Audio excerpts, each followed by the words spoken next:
I am going to show you how to attach this handle to this cauldron. So you can do the same technique for any basket that you make. This is a 6-inch metal ring that I had cut and then just bend it up like this. So for the edges, I'm going to just use a Sharpie to color it black. So what I'm going to do is hook one side at a time, and I'm going to just hook it around one of my double wraps, something that's kind of in the middle of where I have this ring. So I will just place it here underneath.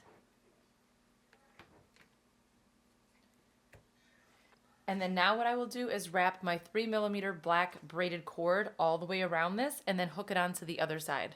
Okay, so all I did is just tie a little knot right here because it's not going to be visible, and then you could just trim off that excess piece or tuck it in. So basically, just like I did for the rings, I am just going to wrap this entire thing with this cord. And that is how you can add a handle to your cauldron.